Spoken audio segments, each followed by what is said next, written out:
Sultanate of Oman Television. First, the headlines. The Ministry of Health reports 1,640 new cases and 19 deaths of coronavirus in the Sultanate. And the Ministry of Agriculture, Fisheries and Water Resources signs a cooperation agreement with Small and Medium Enterprises Development Authority.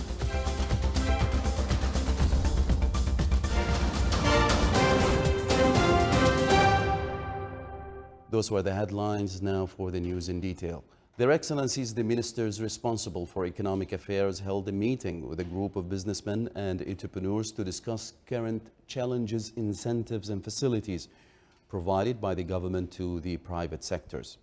During the meeting, Oman Chamber of Commerce and Industry revealed an initiative to provide 7,000 jobs to job seekers in coordination with the Ministry of Labor and other institutions from the private sector. An initiative for finding 7,000 job opportunities for job seekers was launched by Oman Chamber of Commerce and Industry in cooperation with the Ministry of Labor and private sector institutions.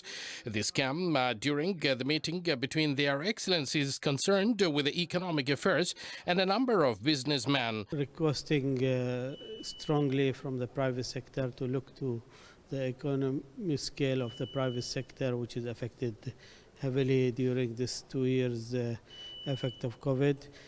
I think the small and medium entity companies are suffering a lot, and we believe there is a lot of a way of supporting them.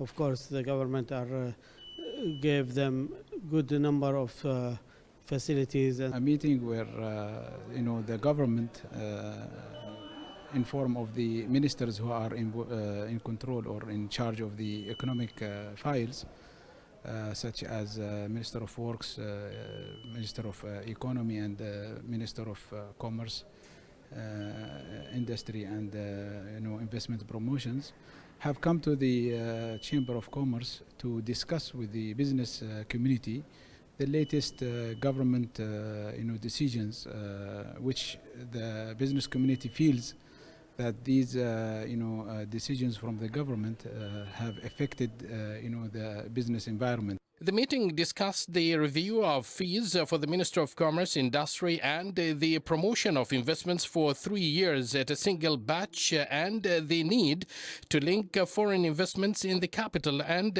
quality of project, as well as a search for licensing mechanism for activities in the event of a technical failure in the system. A very interesting session of nearly 2 hours on discussing the impact of both manpower costs, manpower and skill barriers in place in Oman on the general economic growth in the private sector. It was very animated, extremely frank and candid, and both the ministers present today came back very forthright. I think we're seeing a huge change in the way we do business over here now, where both the economy and the government and the regulators are really coming face to face and addressing issues in a much more candid manner. The meeting also focused on providing special funding products for the private sector and reducing government fees imposed on it, in addition to discussing a fee for each activity that were previously paid for licensing fees regardless of activities, and identifying a group of advisory offices in the field of firefighting or fire extinguisher through the Ministry of Commerce, Industry and Investment Promotion and the Civil Defense and Ambulance Authority. The Ministry of Health has registered 1,640 new coronavirus cases and 19 deaths in the Sultanate. The total number of cases registered in the Sultanate has now reached 230,219, including 2,467 deaths. The total number of recoveries is 207,795. 164 people were admitted to hospitals across the country in the last 24 hours, taking the total number of inpatients to 1,060, including 345 in intensive care units. In order to facilitate services rendered to citizens, the Ministry of Agriculture, Fisheries and Water Resources signed cooperation agreement with Small and Medium Enterprises Development Authority. The agreement comes within the framework of the proposed application for e-government and benefiting from services rendered by Senate Services Centers affiliated to the authority. As per the agreement, Senate Service Centers in various governorates of the Sultanate will process and finish all the e-services for the Ministry of Agriculture, Fisheries and Water Resources through Senate Service Centers portal or gate. The agreement was signed by His Excellency Dr. Saoud bin Hamad Al-Habsi, Minister of Agriculture, Fisheries and Water Resources.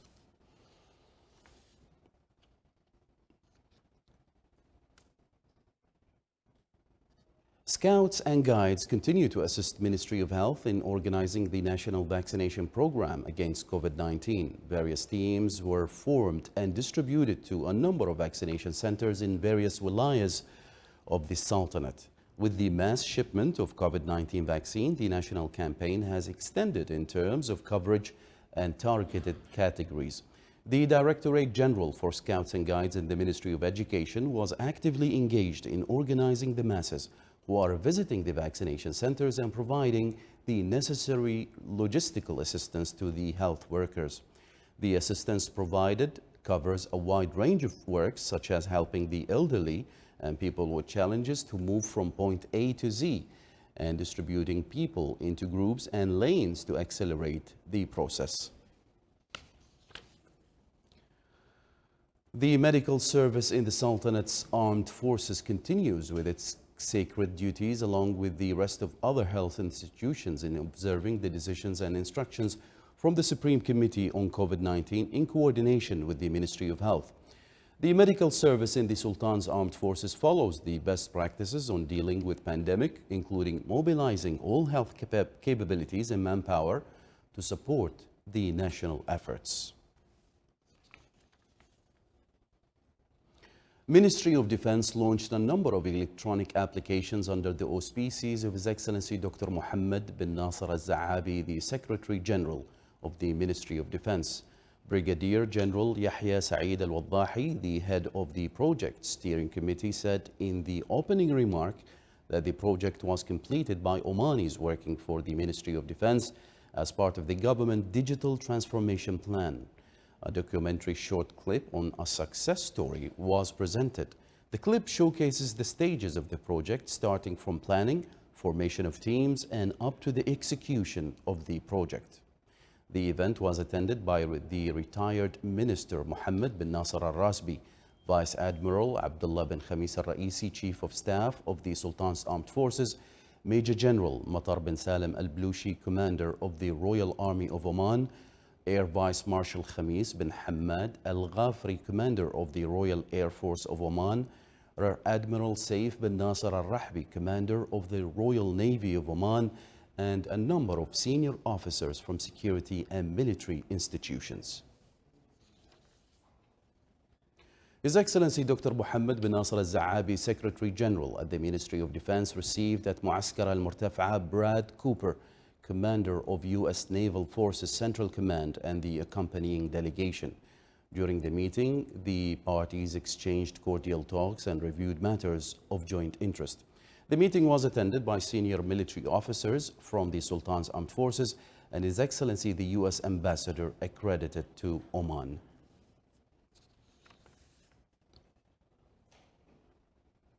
Lieutenant General Abdullah bin Khamis Al-Raisi, Chief of Staff of Sultan's Armed Forces, received at his office today Vice Admiral Brad Cooper, Commander of Naval Forces of U.S. Central Command, and his accompanying delegation.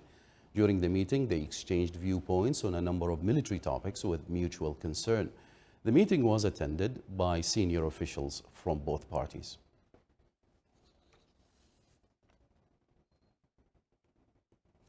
Air Vice Marshal Khamis bin Hamad Al-Ghafri, Commander of Royal Air Force of Oman, received at his office today Vice Admiral Brad Cooper, Commander of Naval Forces of U.S. Central Command.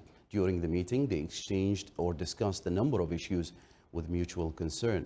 The meeting was attended by a number of senior officers at Royal Air Force of Oman and His Excellency U.S. Ambassador accredited to the Sultanate.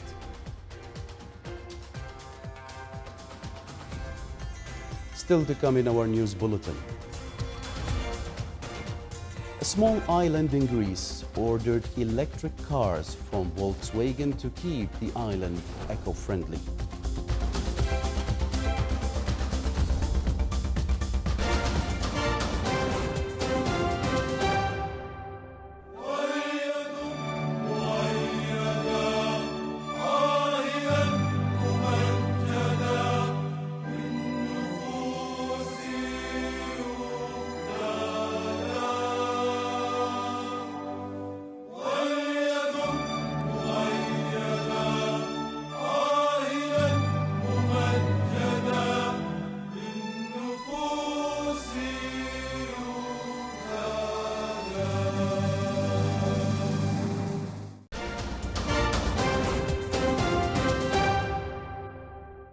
Welcome back to the news from the Sultanate of Oman television. Dozens of protesters gathered in the West Bank city of Ramallah today in support of Palestinians in Jerusalem and against a procession that was planned by Jewish ultranationalists, which had intended to go through the old city's Muslim quarter.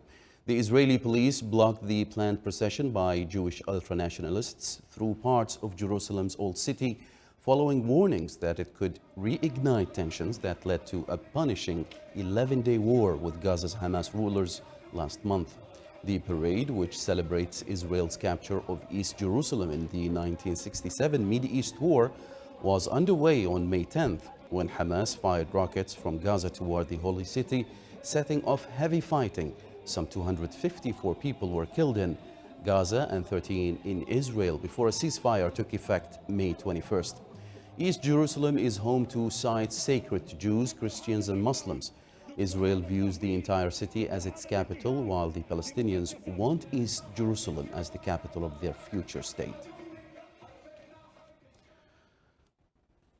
The director of the Africa Centers for Disease Control and Prevention said today that the continent was going through a third wave of COVID-19 and stressed the need to enhance prevention measures such as social distancing, mask wearing, and crowd avoidance.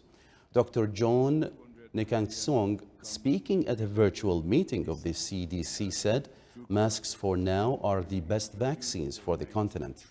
He said that a Cameroonian virologist who is trying to ensure some of the world's poorest nations get a fair share of vaccines in a marketplace where they can't possibly compete, said that they are waiting for large-scale vaccinations to happen maybe later, towards the end of the year.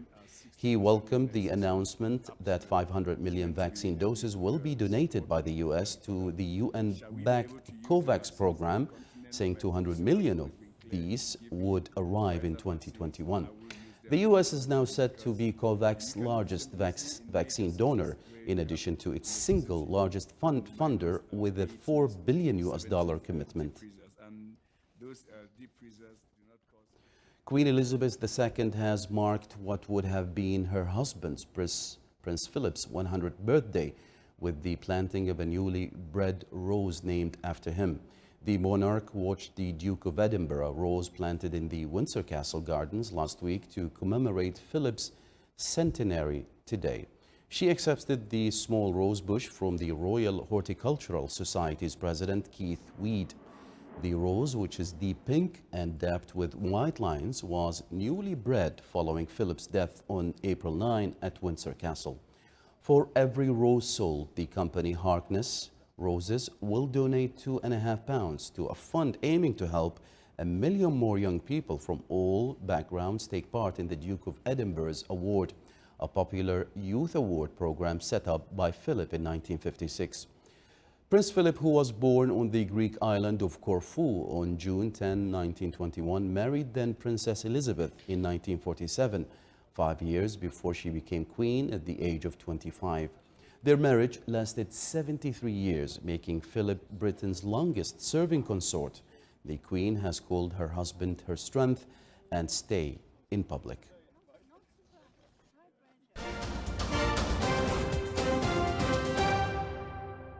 Oman oil August delivery price reached $70.94 per barrel today, recording a decline by 44 cents compared to yesterday's price, which amounted to $71.38.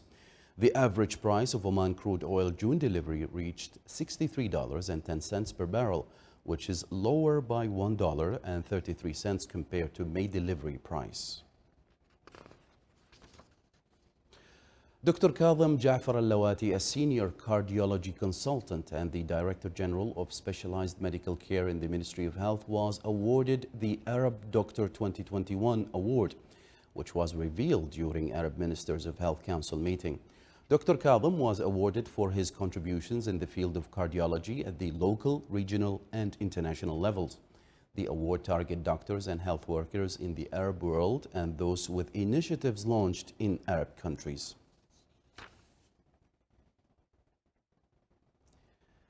The University of Technology and Applied Sciences in Nizwa held a virtual short film festival entitled Lamha.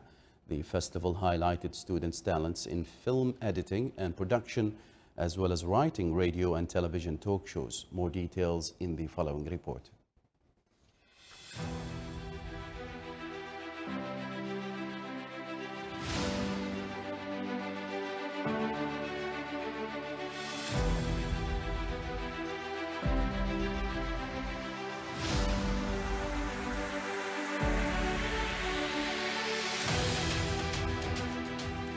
With the persistence of vision, we envisage immortal images and associated thoughts. The virtual short film festival, conducted by the University of Technology and Applied Sciences in Nizwa, did exactly that, to create an arena for students to screen their films on a wide variety of social issues. Lamha Festival is an ultimate gathering of original storytellers and audience seeking for new ideas, new perspective and fresh voices.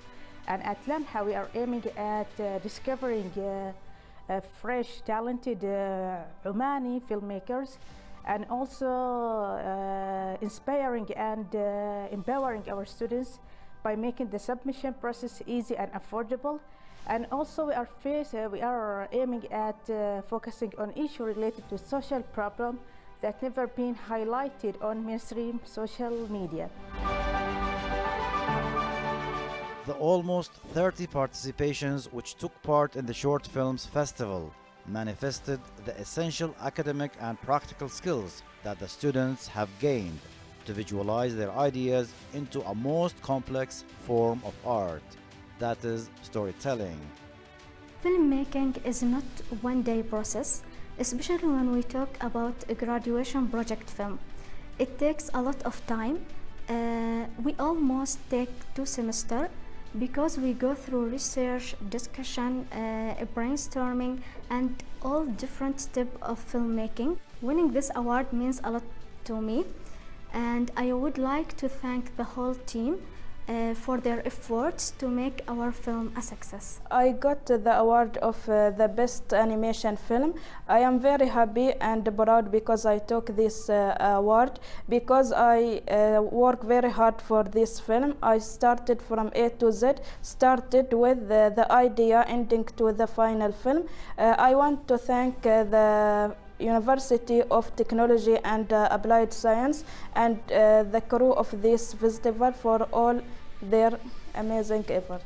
The proud participants in Lamha Short Film Festival took the road less traveled to create visual masterpieces which were showcased at the event. A beautiful cinematic journey has just started for them, and it will flourish for years to come. Place, event, and audience. What else do passionate filmmakers need to make jaw-dropping films that touch the very fabric of society? An event of this magnitude paves the way for students to exhibit their immense talents in filmmaking. صالح بن خلفان الرحبي، ولاية of نزوة الداخلية، Governorate.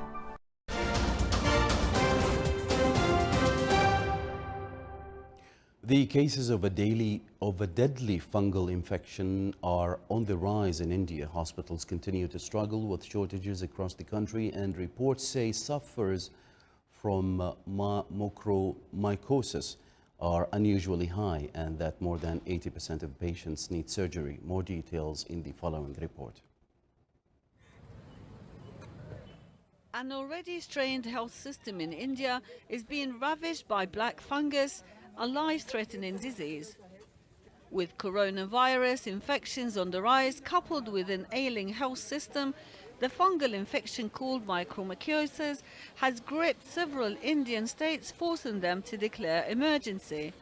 Emotionally, we are drained. We have not seen so many mortalities in our ICU as well as in our near and dear ones. I get maybe around 50 calls every day. Somebody asking for beds, somebody asking for cylinders, somebody asking for drugs.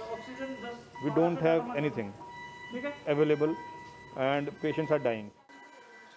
The disease spreads through the respiratory tract and proceeds to maim the facial structure, affecting the sinuses, the brain and the lungs of the patient. Mucormycosis is a very dangerous disease.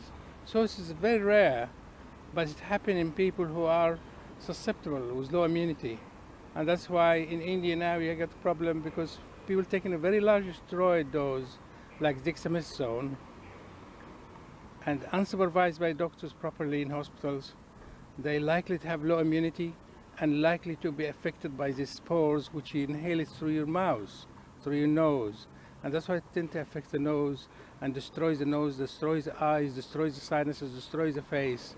It's a very serious condition that sometimes you need intravenous antifungal treatment. Black fungus, as it's commonly known, is caused by exposure to mucor mold, which is commonly found in soil, air and even in the nose and mucus of humans. It spreads through the respiratory tract and erodes facial structures.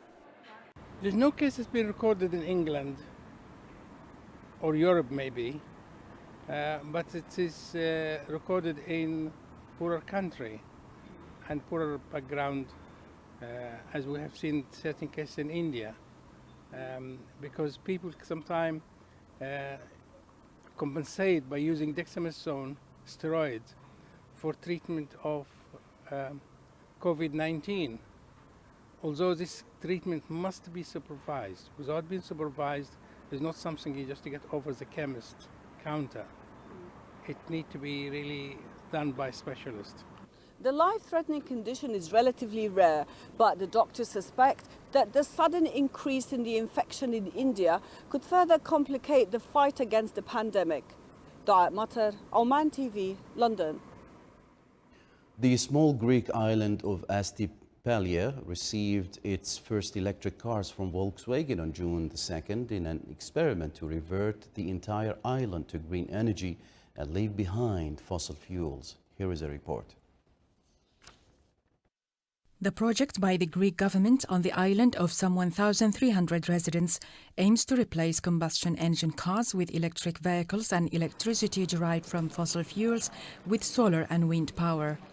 During a handover ceremony with Volkswagen chairman, Greek Prime Minister said the goal was to adopt the experiment to other islands and other parts of the country as part of Greece's program to increase renewable energy resources.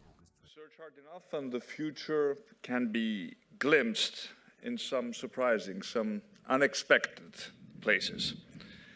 Take this small, rocky island in the western part of the Dodecanese archipelago, more than 2,000 kilometers from Volkswagen's high-tech plant and headquarters in Wolfsburg.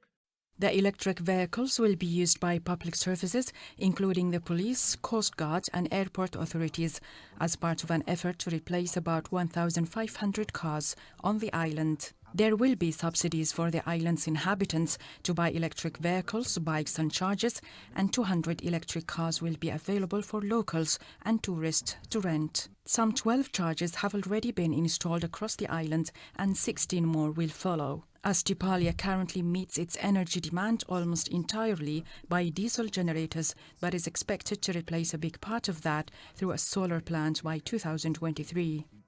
I wanted to come here and I wanted to witness one of Europe's most aspiring climate projects, and I would say one of the most exciting climate projects, making Astepalia the European blueprint for a transition towards sustainable mobility. Today we are pressing the start button to electrify this island. Greece aims to close all but one of its coal-fired plants by 2023 as part of its drive to boost renewables and cut carbon emissions by 55% by 2030. The handover comes as the tourism season kicks off in Greece, where 80% of the islanders on Astypalia have already been vaccinated. This is the Sultanate of Oman television. Before we end tonight's bulletin, here are the main headlines once again. The Ministry of Health reports 1,640 new cases and 19 deaths of coronavirus in the Sultanate. And the Ministry of Agriculture, Fisheries and Water Resources signs a cooperation agreement with Small and Medium Enterprises Development Authority. From all of us here at the newsroom and the studios, it's good night and stay safe.